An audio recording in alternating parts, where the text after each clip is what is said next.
So another year has come and gone, and believe it or not, this is my very first ever best of year top 10 anything. I've never done anything like this in the 6 or 7 year history.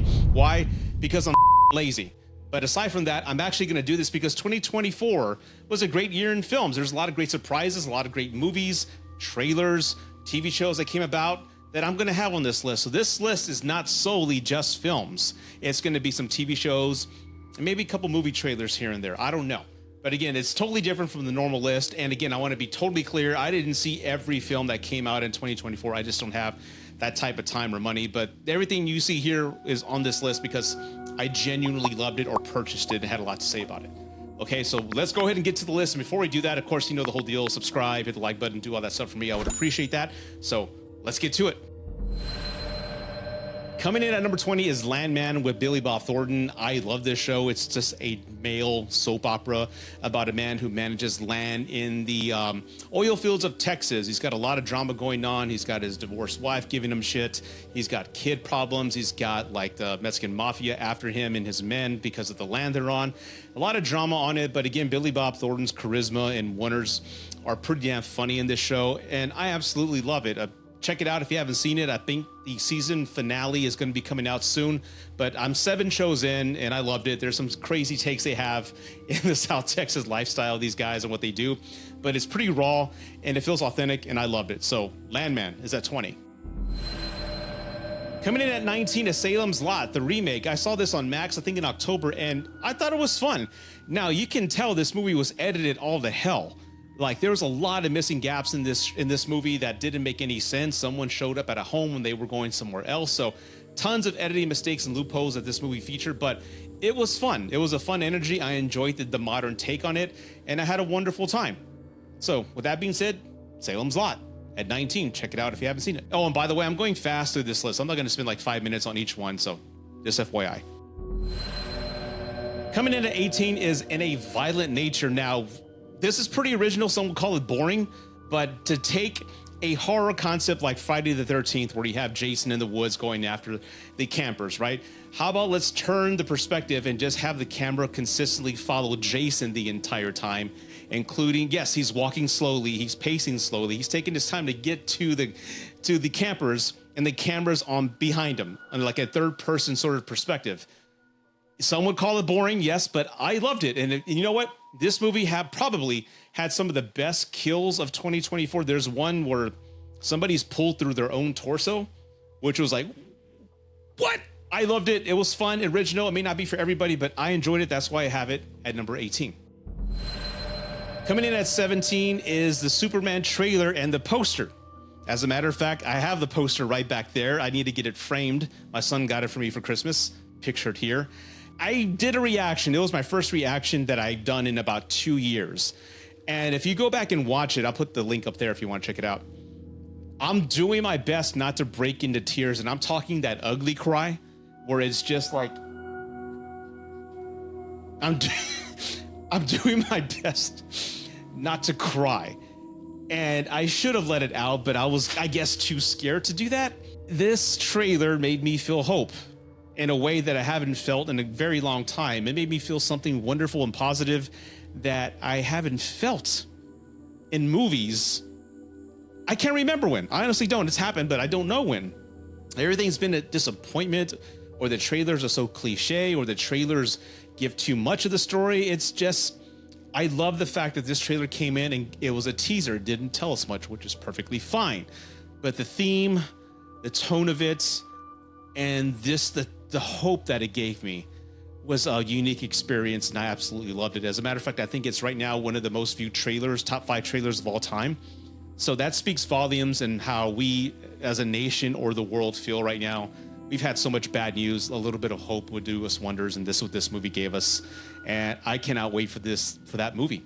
Superman is of course, my most anticipated movie of 2025. So here's the Superman and that poster, and that's coming in at 17. Coming in at 16 is Smile 2. Now, again, I love Smile 1. It was a complete surprise, I think, for 2022. And for this one, you take a concept where, let's just say, Katy Perry or Samantha Carpenter, whatever you kids like nowadays, actually becomes possessed by this thing, whatever it is. I think it's a trauma manifested into a physical being. Whatever it is, I don't know. But you take that concept, on paper, it feels kind of stupid. And like, how can we relate to this person? They're a millionaire, they're living this life. Nobody can relate to it. But I was genuinely surprised. The performance done by Naomi Scott, in my opinion, is one of the best of the year. Women kicked ass this year in cinema. There were so many great roles that women were leading in. It was a fantastic year for females, so bravo to the ladies. But Naomi Scott, I honestly believe that she was going insane. I actually believe that she was losing her mind with this whole ordeal going on. And I genuinely loved it, especially the little twist at the end. So again, if you haven't seen it, check it out. I recommend it. Check out Smile 2. Okay, coming in at 15 is Alien Romulus. Now, I didn't give it a lot of love in my 31 on 31, so in hindsight, I wish I could take it back and place it at least in the top 10. But I love this movie. It was great. It was the first Alien movie, I believe, under the Disney umbrella that I was really apprehensive about, because if you know me and you follow my channel, I have no faith in Disney whatsoever. So this particular film, I had doubts in it, but it was fucking amazing. Fede Alvarez is one of my favorite directors. And again, it more or less has the same concept of don't breathe, you know, breaking into a facility to get something and something goes wrong.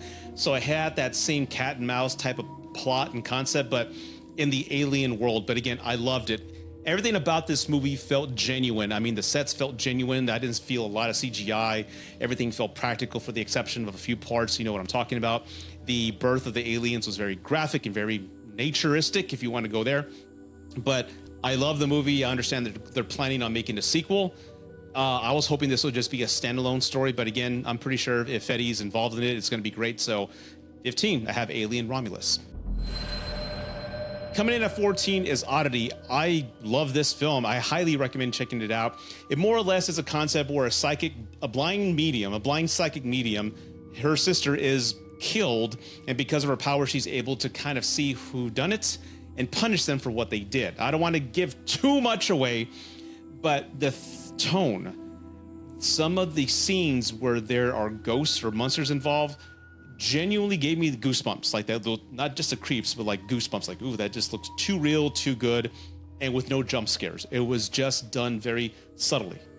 So this film gave me that. I felt like I was watching a Twilight Zone horror movie. Again, a simple concept. Don't expect a lot, but again, it does a lot with less. And I'm doing my very best not to spoil it. But again, if you want to see just a great movie with really that takes place on one set and some great performances, check out Odity. I loved it. Coming in at 13 is Joker Folie à Deux and Folie à Deux. I hope I'm saying that. Folie à Deux. You know what I mean. I know many people hated this movie. I know it's one of the biggest bombs of the year. I know many people said it was trash and a waste of the Joker title, etc. I don't give a fuck what y'all say. I loved it. I've even done a live on this. I have the links there if you want to check out my full thoughts on the Joker. But again, all the concepts in this movie, the sequel, are not alien or just totally out of left field when you look at how the concepts were built in part one. Yes, he had delusions. He fantasized about being in other places, and that was part of his overall nature and psyche. They just took that and kind of expanded upon it because he found love in this world. So of course it would make sense that he's having musical like delusions. So I loved it. They built it up correctly. It made sense to me. I thought it was a worthy sequel to the Joker. Now I know that's going to piss off a lot of people. I don't care. I love the creative freedom that everybody in that production had. Todd Phillips, Joaquin Phoenix, they made the film they wanted to make. I enjoyed it. The soundtrack is amazing. That's just my taste. I love unique takes to a film rather than the cliche movies that we see at the theater. And think about it, every time we go to the movies nowadays, for the majority of the time, we kind of expect what's going to happen. There's a tone. We can all count down to when the jump scare is going to end, all that BS. So when it comes to original takes in cinema, I love that. So again, that's why I love Joker Folie à Deux. That's why I have it at 13. Coming in at number 12 is Terrifier 3. Now, it's Terrifier 3. So if you love Terrifier 2, you're going to get this and more boundaries crossed in part 3. Again, I loved it. It's one of my favorite horror films of the year. Now, in a weird way, I like to describe it maybe as a odd black comedy. I don't know. Why do I say that? I know people are just watching right now like, what the fuck is this guy talking about? No, it's more like I found myself laughing at items and events in this film that I should not have been laughing at. And is it me? Is my psyche messed up? Why am I laughing at children getting just blown up with a bomb? It's not funny when you say it out loud, but in the context of the film, the tone and how it's done, I was the loudest guy laughing in the theater when it happened. So again, when I say black comedy, maybe it's just my own messed up brain, but the film is just so ridiculous at times you cannot help but laugh. Again, the gore is there, the terror is there, and the whole, I guess, mythology of what's going on with the characters and the story and what they're doing is more clarified when it came to part 2. There's still a lot of questions we have. So more there are questions answered, but it left room for more questions. This is what I was trying to say. But Terrifier 3 is exactly what you pay for. If you love part 1 and 2, you're going to get a whole lot of that and more in part 3. One of the standout great theater experiences I had this year. So that's why I have it at number 12. Coming in at 11 is Longlegs with my man Nick Cage.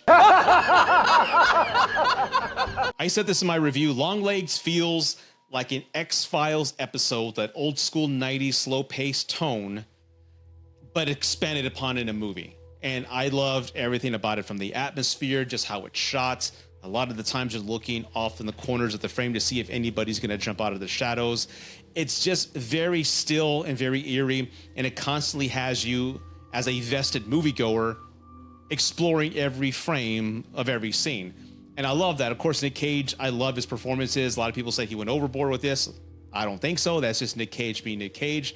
And again, it had a plot twist toward the end that I wasn't expecting. We think about it. We're all moviegoers. We like to think we're smart and we can figure things out. I thought I had it figured out, but then there's a crazy twist toward the end. You're like, oh, that's who he's working with. That explains a lot. But again, great, eerie, creepy movie experience, great performances. That's why I have Longlegs at number 11. He scored a touchdown! And before we get to the top 10, again, if you like this list, go ahead and put some comments down below, but please do me a solid. Hit the subscribe button, hit the like button. Let me know what you think so far. I'm trying to hit 10,000 subs before the end of 2025. I'm sure I'll hit it, but again, your help will be much appreciated. Now on to the top 10. Coming in at number 10 is Dune 2. Now, I can't name one character in this movie, the planet they're on, and I forgot the whole point of the movie, but I love this movie. Again, I'm being honest, I don't remember a damn thing. I just know when I'm watching this movie, I'm totally vested. I understand everything that's going on. I love the world that it's building. I love the motivations with every character. I get it when I'm watching it, but after the fact, it's gone out of my mind. But again, it's absolutely beautiful to watch. Dune 1 and 2 have just, that's cinema, baby, and I love every bit of it. I get that Timothée Chalamet is like the Neo, and he can do all these things. He can speak languages. He was prophesized to be the one to save people. I get that, right? And the worm was a big deal. I love everything about it while I'm watching it. Again, absolutely beautiful, great performances all around. I love this movie, but again, if you were to ask me anything about that movie, I couldn't tell you anything that happened or characters in the movie. But again, Dune 2 was absolutely brilliant. An amazing movie. That's why I have it in my top 10. Coming in at number 9 is Superman, the Christopher Reeve story. Now, again, you know me, I love Christopher Reeve. You've been following me, you know Christopher Reeve and Superman, the character, being, that's my childhood hero. That's who I love. I cried the day he got hurt, and I cried the day he died when I heard about it in the early 2000s. So this film, I'm not gonna lie to you, I was bawling after 5 minutes. It really hit me, and it's just, when you see the hardships he went through, when you're looking at his life and you're just looking at the tragedy of his wife dying less than a year or a year after the fact that he did, and his son being alone, it really tugs at the heartstrings. It's an inspiring story that everybody should watch. As a matter of fact, of all the movies that I'm naming on this list, I command you to go check out this movie, this documentary. It's worth your attention, and it's inspiring, because we all think we have limitations in what we can and cannot do. But what this man did, not being able to move and inspire others, he continued to direct, he continued to work and act. It makes me, it inspires me in a way that tells me I have no excuse. Go, if you want it, go get it. And I think we all need that uplifting, inspiring story in our lives to just motivate us here and there. And this movie does it. So again, out of all these movies, I'm telling you, go see this. I think it's on Max right now, but incredibly inspiring and leaves you feeling with that sense of hope. Common denominator with that in the Superman trailer. Who would have thought? But that's why I have Superman, the Christopher Reeve story, at number 9. I almost started crying right now. Now, coming in at number 8 is Late Night with the Devil. I love this film. I love the original take. The concept of found footage is old, right? We've seen tons of movies with that type of theme, but to go with like this show, something happened live on television, and here is the actual live air tape. I kind of love that concept. I love the attempts that they made with the authenticity, with just having everybody dressed in this like it was a 70s show.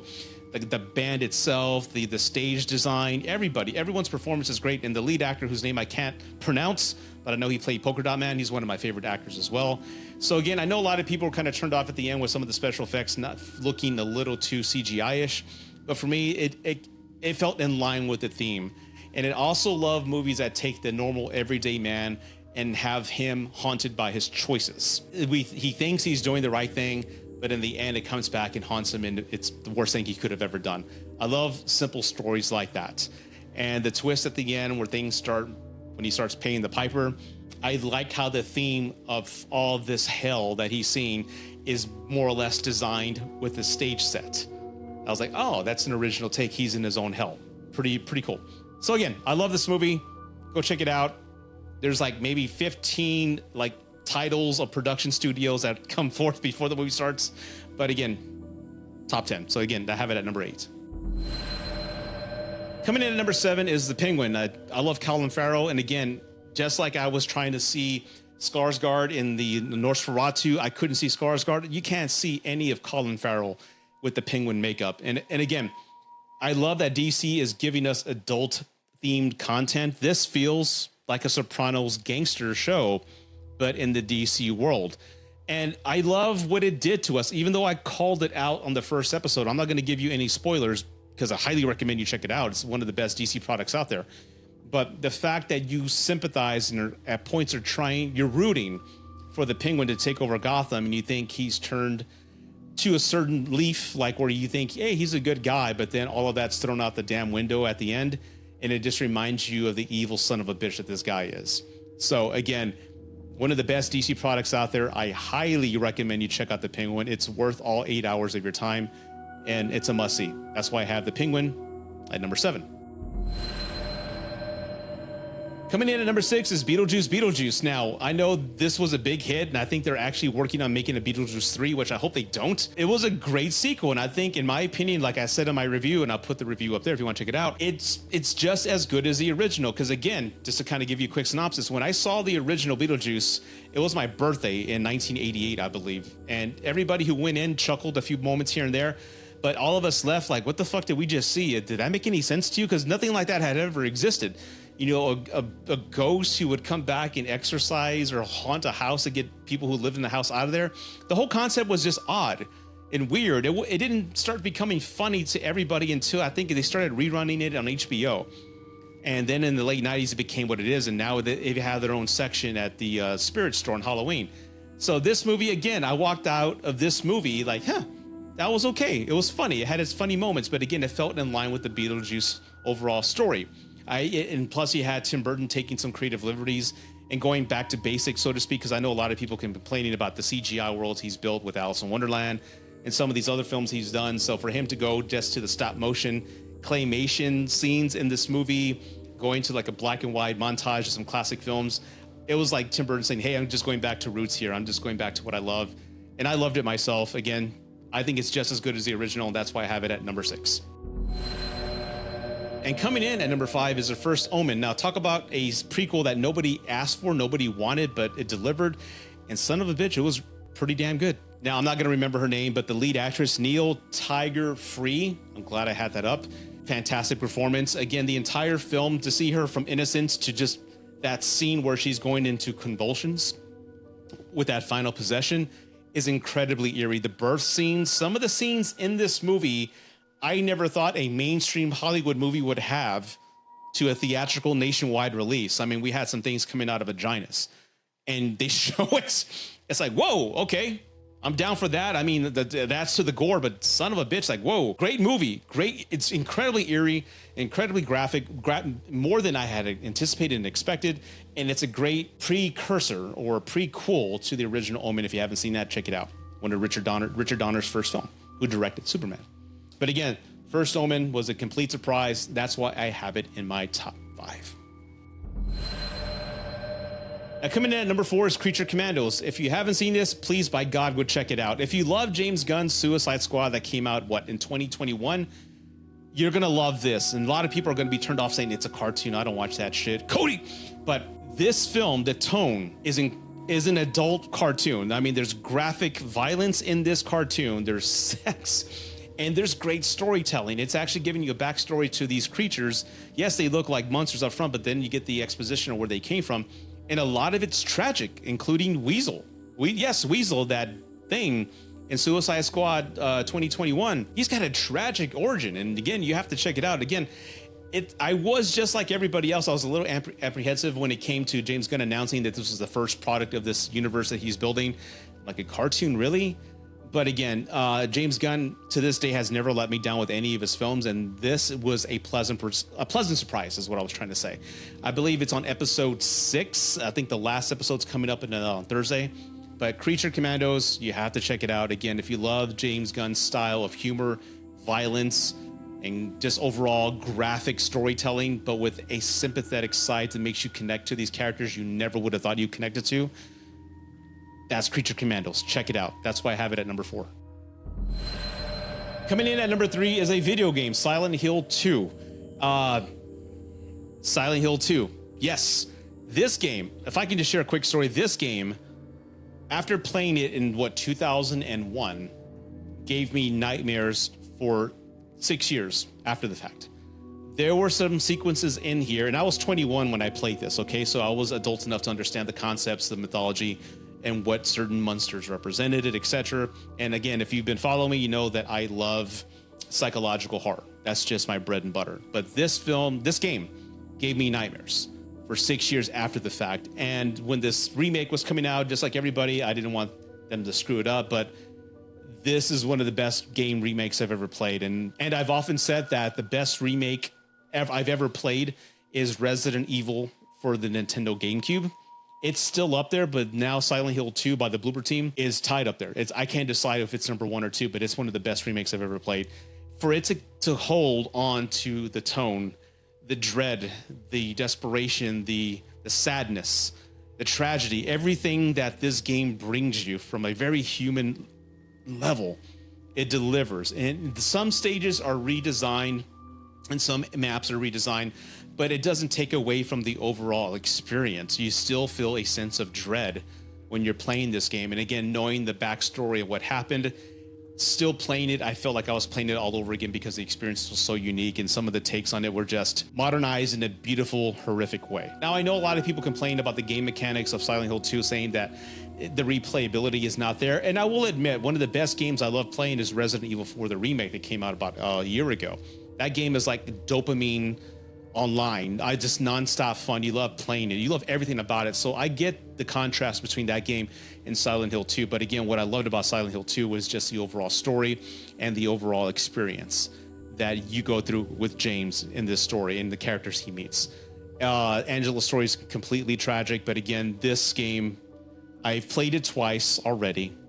And again, I still have to prepare myself from a mental standpoint to get into the game and to go into that world. Especially if you haven't played it, I highly suggest playing it with headphones.